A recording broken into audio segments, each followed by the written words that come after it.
ಎಲ್ಲರಿಗೂ ನಮಸ್ಕಾರ. ಈ ವಿಡಿಯೋದಲ್ಲಿ ನಾವು 8ನೇ ವರ್ಗದ ವಿಜ್ಞಾನ ವಿಷಯದ ಅಧ್ಯಾಯ 10 ಬೆಳಕು ಮರುಸಿಂಚನ ಚಟುವಟಿಕೆ ಹಾಳೆಗಳ ಮಾಹಿತಿಯನ್ನು ನೋಡೋಣ. ಈ ಬೆಳಕು ಪಾಠವನ್ನು 6ನೇ ತರಗತಿ ಮತ್ತು 7ನೇ ತರಗತಿಯಲ್ಲಿ ಕಲಿತಿದ್ದೀವಿ. 6ನೇ ತರಗತಿಯಲ್ಲಿ ಬೆಳಕು, ಛಾಯೆಗಳು ಮತ್ತು ಪ್ರತಿಫಲನ ಎಂಬ ಪಾಠ ಇತ್ತು. 7ನೇ ತರಗತಿಯಲ್ಲಿ ಬೆಳಕು ಎಂಬ ಪಾಠ ಇತ್ತು. ಇವೆರಡೂ ತರಗತಿಯಲ್ಲಿ ನಾವು ಬೆಳಕಿನ ಅರ್ಥ, ಬೆಳಕಿನ ಮೂಲ, ಪಾರದರ್ಶಕ, ಅಪಾರದರ್ಶಕ, ಮಿತಪಾರದರ್ಶಕ, ಬೆಳಕು ಸರಳ ರೇಖೆಯಲ್ಲಿ ಚಲಿಸ್ತದೆ ಮತ್ತು ದರ್ಪಣದಲ್ಲಿ ಪ್ರತಿಬಿಂಬ, ಗೋಲೀಯ ದರ್ಪಣ ಇವನ್ನೆಲ್ಲ ನಾವು ಕಲ್ತಿದ್ದೀವಿ. ಇನ್ನು 8ನೇ ತರಗತಿಯಲ್ಲಿ ಈ ಕಲಿಕಾ ಫಲಗಳ ಬಗ್ಗೆ ನಾವು ಚಟುವಟಿಕೆಗಳನ್ನು ನೋಡೋಣ. ಮೊದಲೇ ಕಲಿಕಾ ಫಲ ಬೆಳಕಿನ ಮೂಲಗಳನ್ನು ಗುರುತಿಸುವುದು. ಇಲ್ಲೊಂದು ಚಟುವಟಿಕೆ ಕೊಟ್ಟಾರ. ನಮ್ಮ ಕಣ್ಣು ಇಲ್ಲಿರುವಂಥ ಮರವನ್ನು ಯಾವ ರೀತಿ ನೋಡ್ತದೆ ಅಂಥೇಳಿ. ಅಂದ್ರೆ ಸೂರ್ಯನ ಬೆಳಕು ಇದರ ಮೇಲೆ ಬಿದ್ದಾಗ, ಆ ಬೆಳಕು ನಮ್ಮ ಕಣ್ಣಿನ ಮೇಲೆ ಬಿದ್ದಾಗ ಮಾತ್ರ ನಾವು ವಸ್ತುಗಳನ್ನು ನೋಡ್ತೀವಿ ಅಂಥೇಳಿ ಈ ಚಟುವಟಿಕೆ ಮೂಲಕ ತಿಳಿಬೋದು. ಇದೇ ರೀತಿ ಬೆಳಕಿನ ಪಥದ ರೇಖಾಚಿತ್ರವನ್ನು ನಾವಿಲ್ಲಿ ಬಿಡಿಸ್ಬೇಕು. ಅಂದರೆ ಕೆಲವೊಂದು ವಸ್ತುಗಳನ್ನು ಕೊಟ್ಟಾರ. ಸೂರ್ಯನ ಬೆಳಕು ಈ ವಸ್ತುವಿನ ಮೇಲೆ ಬಿದ್ದು ನಮ್ಮ ಕಣ್ಣನ್ನು ಯಾವ ರೀತಿ ತಲುಪ್ತದೆ, ಅದೇ ರೀತಿ ಈ ಎಲ್ಲ ವಸ್ತುಗಳ ಸಂಬಂಧಪಟ್ಟಂತೆ ರೇಖಾಚಿತ್ರವನ್ನು ನಾವು ತೆಗಿಬೇಕು. ಇನ್ನು ಚಟುವಟಿಕೆ 2ರಲ್ಲಿ ಇಬ್ಬರು ವ್ಯಕ್ತಿಗಳನ್ನಿರ್ತಾರೆ, ಸುರೇಶ್ ಮತ್ತು ರಮೇಶ್ ಅಂಥೇಳಿ. ಯಾವ ವ್ಯಕ್ತಿಗೆ ಕುರ್ಚಿ ಮತ್ತು ಬಲ್ಬ್ ಕಾಣುತ್ತದೆ ಅಂಥೇಳಿ ಇಲ್ಲಿ ಕೇಳ್ಯಾರ. ಸುರೇಶನಿಗೆ ಕುರ್ಚಿ ಮತ್ತು ಬಲ್ಬ್ ಕಾಣ್ತದೆ. ಯಾಕಂದ್ರೆ ಸುರೇಶನ ಕಣ್ಣಿನ ಮೇಲೆ ಬಲ್ಬ್ನ ಬೆಳಕು ಬಿದ್ದದ. ಅದೇ ರೀತಿ ಬಲ್ಬ್ನ ಬೆಳಕು ಕುರ್ಚಿಯ ಮೇಲೆ ಬಿದ್ದು ಅಲ್ಲಿಂದ ಬೆಳಕು ಸುರೇಶನ ಕಣ್ಣನ್ನು ತಲುಪೈತಿ. ಹಾಗಾಗಿ ಸುರೇಶನಿಗೆ ಇಲ್ಲಿರುವಂಥ ವಸ್ತುಗಳು ಕಾಣ್ತಾವೆ, ರಮೇಶನಿಗೆ ಕಾಣುವುದಿಲ್ಲ. ಅದಕ್ಕೆ ಸಂಬಂಧಪಟ್ಟಂತೆ ಇಲ್ಲಿ ಪ್ರಶ್ನೆಗಳದಾವೆ. ಅದನ್ನು ನಾವು ಈ ಚಟುವಟಿಕೆಯನ್ನು ನೋಡಿ ಬರಿಬೇಕು.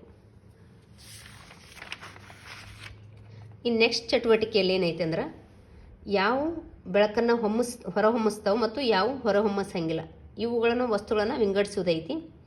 ಚಂದ್ರ ಬೆಳಕನ್ನು ಹೊಮ್ಮಿಸ್ತಾನೆ, ಸೂರ್ಯ ಬೆಳಕನ್ನು ಹೊಮ್ಮಿಸ್ತದೆ, ಬಲೂನ್ ಬೆಳಕನ್ನು ಹೊಮ್ಮಿಸುವುದಿಲ್ಲ. ಈ ರೀತಿ ವರ್ಗೀಕರಿಸಬೇಕು. ಇವನ್ನೆಲ್ಲ ನೋಡಿದಾದ್ಮೇಲೆ ಸ್ವಯಂ ಪ್ರಕಾಶ ವಸ್ತುಗಳು ಮತ್ತು ಸ್ವಯಂ ಪ್ರಕಾಶದ ವಲ್ಲದ ವಸ್ತುಗಳನ್ನಾಗಿ ಇವುಗಳನ್ನು ವಿಂಗಡಿಸಬೇಕು. ಸೂರ್ಯ, ಮಿಂಚು ಹುಳು, ಟಾರ್ಚ್, ಬಲ್ಬ್ ಇವು ಸ್ವಯಂ ಪ್ರಕಾಶವನ್ನು ಹೊಂದೈತಿ. ಚಂದ್ರ ಸ್ವಯಂ ಪ್ರಕಾಶವನ್ನು ಹೊಂದಿಲ್ಲ. ಭಾಳ ಜನ ಕನ್ಫ್ಯೂಸ್ ಮಾಡ್ಕೋತಾರೆ. ಚಂದ್ರ ಸೂರ್ಯನ ಬೆಳಕನ್ನು ಪ್ರತಿಫಲಿಸ್ತಾನೆ. ಹಾಗಾಗಿ ಚಂದ್ರ ಸ್ವಯಂ ಪ್ರಕಾಶವಲ್ಲದ ಒಂದು ವಸ್ತು ಅಥವಾ ಆಕಾಶಕಾಯ. ಬಲೂನ್, ಸೇಬು, ಫಿಶ್ ಜಾರ್ ಇವೆಲ್ಲ ಸ್ವಯಂ ಪ್ರಕಾಶವಲ್ಲದ ವಸ್ತುಗಳು. ಇನ್ನು ಬೆಳಕು ನಮಗೆ ಏಕೆ ಅಗತ್ಯತೆ ಐತಿ? ನಮ್ಮ ಸುತ್ತಲಿನ ವಸ್ತುಗಳನ್ನು ನೋಡಲು ಬೆಳಕು ಬೇಕು. ಬೆಳಕಿನ ನೈಸರ್ಗಿಕ ಮತ್ತು ಕೃತಕ ಮೂಲಗಳಿಗೆ ಉದಾಹರಣೆ ಕೊಡಿಯತ್ತೈತಿ. ಬೆಳಕಿನ ನೈಸರ್ಗಿಕ ಮೂಲ ಸೂರ್ಯ, ಚಂದ್ರ, ಮಿಂಚು ಹುಳು. ನೈಸರ್ಗಿಕ ಮೂಲ ಅಂದಾಗ ಚಂದ್ರ ಬರ್ತದ. ಆದ್ರೆ ಸ್ವಯಂ ಪ್ರಕಾಶವಲ್ಲದ ಅಂದಾಗ ಚಂದ್ರನ ಉದಾಹರಣವಾಗಿ ತಗೋಬೇಕು. ಸ್ವಯಂ ಪ್ರಕಾಶವಲ್ಲದ ವಸ್ತು ಅಥವಾ ಆಕಾಶಕಾಯ ಅಂದಾಗ ಚಂದ್ರ ಬರ್ತದೆ. ಸ್ವಯಂ ಪ್ರಕಾಶವಿರುವಂಥ ವಸ್ತು ಅಥವಾ ಆಕಾಶಕಾಯ ಅಂದಾಗ ಸೂರ್ಯನನ್ನು ಉದಾಹರಣೆಯಾಗಿ ತಗೋಬಹುದು. ಸ್ವಯಂ ಪ್ರಕಾಶವುಳ್ಳ ವಸ್ತುಗಳು ಎಂದರೇನು? ಸ್ವಂತ ಬೆಳಕನ್ನು ಹೊರಹೊಮ್ಮಿಸುವ ವಸ್ತುಗಳಿಗೆ ಸ್ವಯಂ ಪ್ರಕಾಶವುಳ್ಳ ವಸ್ತುಗಳು ಅಂತ ಹೇಳಿ ಕರಿತೀವಿ. ಉದಾಹರಣೆ ಸೂರ್ಯ, ಮಿಂಚು ಹುಳು. ಸ್ವಯಂ ಪ್ರಕಾಶವಲ್ಲದ ವಸ್ತುಗಳು ಅಂದ್ರೆ ಸ್ವಂತ ಬೆಳಕನ್ನು ಹೊಂದದೆ ತಮ್ಮ ಮೇಲ್ಮೈ ಮೇಲೆ ಬಿದ್ದ ಬೆಳಕನ್ನು ಹೊಮ್ಮಿಸುವ ಅಂದ್ರೆ ಹೊರಹೊಮ್ಮಿಸುವ ವಸ್ತುಗಳನ್ನು ನಾವು ಸ್ವಯಂ ಪ್ರಕಾಶವಲ್ಲದ ವಸ್ತುಗಳಂತ ಕರಿತೀವಿ. ಉದಾಹರಣೆ ಚಂದ್ರ. ಇಲ್ಲೊಂದು ಪ್ರಶ್ನೆ ಐತಿ, ಬಯೋಲುಮಿನೆಸ್ ಸೆನ್ಸ್ ಅಂದರೆ ಏನು ಅಂಥೇಳಿ. ಬಯೋಲುಮಿನೆಸ್ ಸೆನ್ಸ್ ಅಂತಂದ್ರೆ ಕೆಲವೊಂದು ಜೀವಿಗಳು ತಮ್ಮಲ್ಲಿರುವಂಥ ರಾಸಾಯನಿಕ ವಸ್ತುಗಳಿಂದ ಬೆಳಕನ್ನು ಹೊಮ್ಮಿಸ್ತಾವೆ. ಉದಾಹರಣೆಗೆ ಮಿಂಚು ಹುಳು, ಕೆಲವೊಂದು ಸಾಗರದಲ್ಲಿರುವಂಥ ಕೆಲವೊಂದು ಮೀನುಗಳು ಇವು ತಮ್ಮಲ್ಲಿಯೇ ಬೆಳಕನ್ನು ಹೊಮ್ಮಿಸ್ತಾವೆ. ಇದನ್ನೇ ನಾವು ಬಯೋಲುಮಿನೆಸ್ ಸೆನ್ಸ್ ಅಂಥೇಳಿ ಕರಿತೀವಿ. ಇನ್ನು ಮುಂದುವರೆದು ಇಲ್ಲೊಂದು ಚಟುವಟಿಕೆ ಕೊಟ್ಟಾರ. ಈ ಚಟುವಟಿಕೆ ಸಂಬಂಧಪಟ್ಟಂತೆ ಇಲ್ಲಿರುವಂಥ ಪ್ರಶ್ನೆಗಳನ್ನು ಉತ್ತರಿಸಬೇಕು. ಈ ಚಟುವಟಿಕೆ ಮುಖ್ಯ ಉದ್ದೇಶವೇನಪ್ಪ ಅಂದ್ರೆ ಅಪಾರದರ್ಶಕ, ಪಾರದರ್ಶಕ ಮತ್ತು ಅರೆ ಪಾರದರ್ಶಕಗಳನ್ನು ನಾವು ಗುರುತಿಸುವುದು. ಅದಕ್ಕೆ ಸಂಬಂಧಪಟ್ಟಂತೆ ಒಂದಿಷ್ಟು ವಸ್ತುಗಳನ್ನು ಕೊಟ್ಟಾರ. ಇದರಲ್ಲಿ ಯಾವುದು ಅರೆ ಪಾರದರ್ಶಕ, ಪಾರದರ್ಶಕ ಮತ್ತು ಅಪಾರದರ್ಶಕ ಐತೆ ಅಂಥೇಳಿ ವಿಂಗಡಿಸಿ ಬರಿಬೇಕು. ಇದಕ್ಕೆ ಸಂಬಂಧಪಟ್ಟಂತೆ ಕೆಲವೊಂದು ಪ್ರಶ್ನೆಗಳನ್ನು ಇಲ್ಲಿ ನೀಡ್ಯಾರ. ವಾಹನದ ಮುಂಭಾಗದಲ್ಲಿ ಗಾಜನ್ನು ಅಳವಡಿಸುತ್ತಾರೆ ಏಕೆ? ಗಾಜು ಪಾರದರ್ಶಕವಾಗಿದ್ದು ಮುಂದಿರುವ ವಸ್ತುಗಳನ್ನು ನೋಡಬಹುದು. ಹಾಗಾಗಿ ವಾಹನದ ಮುಂಭಾಗದಲ್ಲಿ ಗಾಜನ್ನು ಅಳವಡಿಸುತ್ತಾರೆ. ಇನ್ನು ಬೆಳಕು ಪಾರದರ್ಶಕ ಮತ್ತು ಅಪಾರದರ್ಶಕ ವಸ್ತುವಿನ ಮೇಲೆ ಬಿದ್ದಾಗ ಏನಾಗುತ್ತದೆ? ಪಾರದರ್ಶಕ ವಸ್ತುವಿನ ಮೇಲೆ ಬಿದ್ದಾಗ ಬೆಳಕು ಹಾದು ಹೋಗ್ತದ, ಅಪಾರದರ್ಶಕ ವಸ್ತುವಿನ ಮೇಲೆ ಬಿದ್ದಾಗ ಬೆಳಕು ಹಾದು ಹೋಗಲ್ಲ. ಎಣ್ಣೆ ಸವರಿದ ಕಾಗದವು ಅರೆಪಾರಕವಾಗಿದೆ ಏಕೆ? ಏಕೆಂದರೆ ಅದು ಭಾಗಶಃ ಬೆಳಕನ್ನು ಹಾದು ಹೋಗಲು ಬಿಡುತ್ತದೆ. ಇಲ್ಲಿ ಭಾಗಶಃ ಅಂದ್ರೆ ಅರ್ಥ ಅರ್ಧಂಬರ್ಧ ಅಂದಂಗೆ, ಪೂರ್ತಿಯಾಗಿ ಬೆಳಕನ್ನು ಹಾದು ಹೋಗ್ಲಿಕ್ಕೆ ಬಿಡಲ್ಲ ಅಥವಾ ಪೂರ್ತಿಯಾಗಿ ತಡೆಯುವುದೂ ಇಲ್ಲ. ಅಂಥ ವಸ್ತುಗಳಿಗೆ ನಾವು ಅರೆ ಪಾರದರ್ಶಕ ವಸ್ತುಗಳು ಅಂತ ಹೇಳಿ ಕರಿತೀವಿ. ಇಲ್ಲಿ ನೆಕ್ಸ್ಟ್ ಚಟುವಟಿಕೆ, ಈ ಚಟುವಟಿಕೆಯ ಉದ್ದೇಶ ಏನಪ್ಪ ಅಂದ್ರೆ ಬೆಳಕು ನೇರವಾಗಿ ಚಲಿಸುತ್ತದೆ ಅಂತ ಹೇಳೈತಿ. ಅದಕ್ಕೆ ಸಂಬಂಧಪಟ್ಟಂತೆ ಇಲ್ಲಿ ಪ್ರಶ್ನೆ ಕೇಳ್ಯಾರ.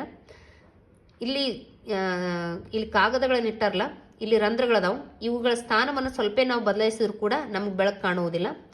ಏನಪ್ಪ ಕಾರಣ ಅಂತಂದ್ರೆ ಬೆಳಕು ನೇರವಾಗಿ ಚಲಿಸ್ತದೆ ಅಂಥೇಳಿ. ಇನ್ನು ಇಲ್ಲೊಂದು ವಸ್ತು ಇಟ್ಟು ಇಲ್ಲಿ 3 ಮೇಣದ ಬತ್ತಿಗಳನ್ನು ಉರಿಸ್ಲಿಕ್ಕತ್ತಾರ. ಯಾವ ರೀತಿ ನೆರಳು ಉಂಟಾಗೈತಿ ಅಂಥೇಳಿ ಅದಕ್ಕೆ ಸಂಬಂಧಪಟ್ಟಂಗೆ ಅಂತ ಇಲ್ಲಿ ಪ್ರಶ್ನೆಗಳು ಉತ್ತರಗಳದಾವು, ಅದನ್ನು ನೀವು ಬರೀರಿ. ಇನ್ನು ನೆಕ್ಸ್ಟ್, ನೀವೇ ಒಂದು ಸೂಜಿ ರಂಧ್ರ ಕ್ಯಾಮ್ರಾವನ್ನು ತಯಾರಿಸಿ ಅಂಥೇಳಿ ಅದಕ್ಕೆ ಸಂಬಂಧಪಟ್ಟಂಗೆ ಎಲ್ಲ ಏನು ತಯಾರಿಸೋ ವಿಧಾನವನ್ನು ಇಲ್ಲಿ ಕೊಟ್ಟಾರ. ತಯಾರಿಸಿದಾದ್ಮೇಲೆ ಇಲ್ಲಿ ಪ್ರಶ್ನೆಗಳದಾವು. ಏನಪ್ಪ ಅಂದ್ರೆ ಸೂಜಿ ರಂಧ್ರ ಕ್ಯಾಮ್ರಾದಲ್ಲಿ ಮೇಣದ ಬತ್ತಿಯ ಹತ್ತಿರ ಹಿಡಿದಾಗ ಯಾವ ರೀತಿ ನಮ್ಗೆ ಪ್ರತಿಬಿಂಬ ಕಾಣುತ್ತದೆ ಅಂಥೇಳಿ. ಅದು ತಲೆ ಕೆಳಗಾದ ಪ್ರತಿಬಿಂಬ ಕಾಣುತ್ತದೆ. ಮತ್ತು ಕೊಳವೆಯನ್ನು ಹಿಂದಕ್ಕೆ ಮುಂದೆ ಚಲಿಸಿದಾಗ ಪ್ರತಿಬಿಂಬದಲ್ಲಿ ಏನಾದರೂ ವ್ಯತ್ಯಾಸ ಆಗ್ತದೆ ಅಂಥೇಳಿ. ಪ್ರತಿಬಿಂಬ ಏನಾಗ್ತದೆ? ಪ್ರತಿಬಿಂಬದ ಗಾತ್ರ ಹೆಚ್ಚು ಕಡಿಮೆ ಆಗ್ತದೆ. ಸೂಜಿ ರಂಧ್ರ ಕ್ಯಾಮ್ರಾವನ್ನು ಬಳಸಿ ತರಗತಿಯ ಕಿಟಕಿಯಿಂದ ಹೊರಗೆ ಇರುವ ವಸ್ತುಗಳನ್ನು ನೋಡಿದಾಗ ಅಲ್ಲಿ ಕೂಡ ಪ್ರತಿಬಿಂಬ ತಲೆ ಕೆಳಗಾಗಿ ಕಾಣ್ತದೆ. ಇನ್ನು ಇಲ್ಲಿ ನನ್ನ ಕಲಿಕೆಯ ಅವಲೋಕನ ಅಂತಂದ್ರೆ ನೀವು ಕಲಿತಾದ್ಮೇಲೆ ಈ ಪ್ರಶ್ನೆಗಳಿಗೆ ಉತ್ತರ ನೀಡಲು ನೀವು ಸಮರ್ಥರಾಗಬೇಕು. ಬೆಳಕು ಸರಳ ರೇಖೆಯಲ್ಲಿ ಚಲಿಸುತ್ತದೆ ಎನ್ನುವುದಕ್ಕೆ ಆಧಾರವೇನು? ಇದಕ್ಕೆ ಮುಖ್ಯವಾದ ಆಧಾರವೇ ನಮ್ಮ ಕಣ್ಣುಗಳು. ನಮ್ಮ ಕಣ್ಣು ಮುಂದಿರುವಂಥ ವಸ್ತುಗಳನ್ನು ನೋಡ್ತೀವಿ, ನಮ್ಮ ಕಣ್ಣು ಹಿಂದಿರುವಂಥ ವಸ್ತುಗಳನ್ನು ನಾವು ನೋಡ್ಲಿಕ್ಕೆ ಸಾಧ್ಯ ಇಲ್ಲ. ಅಂದರೆ ಬೆಳಕು ನೇರವಾಗಿ ಚಲಿಸು ಅಂಥೇಳಿ ಇದು ನಾವು ಹೇಳ್ಬೋದು. ನಂತರ ಇಲ್ಲಿ ನೆರಳು ಯಾವಾಗ ಉಂಟಾಗುತ್ತದೆ ಅಂಥೇಳಿ.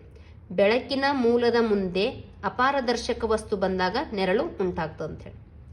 ನೆರಳು ಉಂಟಾಗಲು ಇರಬೇಕಾದ 3 ನಿಬಂಧನೆಗಳೇನು? ಅಂದರೆ ನೆರಳು ಉಂಟಾಗಬೇಕಾದ್ರೆ 3 ನಿಬಂಧನೆಗಳು ಬೇಕು. ಒಂದು, ಬೆಳಕಿನ ಮೂಲ ಇರಬೇಕು, ಅಪಾರದರ್ಶಕ ವಸ್ತು ಇರಬೇಕು ಮತ್ತು ಪರದೆ ಇರಬೇಕು. ಇವೆಲ್ಲ ಇದ್ದಾಗ ಮಾತ್ರ ನಮ್ಗೆ ನೆರಳು ಉಂಟಾಗ್ತದೆ. ಸೂಜಿ ರಂಧ್ರ ಕ್ಯಾಮ್ರಾದಲ್ಲಿ ನೀವು ವೀಕ್ಷಿಸಿದ ಮೇಣದ ದೀಪದ ಪ್ರತಿಬಿಂಬದ ಚಿತ್ರ ಬರೆಯಿರತೈತಿ. ಇಲ್ಲಿ ತೆಳಕಲಗಾದ ದೀಪದ ಚಿತ್ರ ನಮ್ಗೆ ಕಾಣ್ತದೆ. ಹಾಗಾಗಿ ಈ ರೀತಿ ಚಿತ್ರವನ್ನು ಬರಿಬೇಕು. ಧನ್ಯವಾದಗಳು.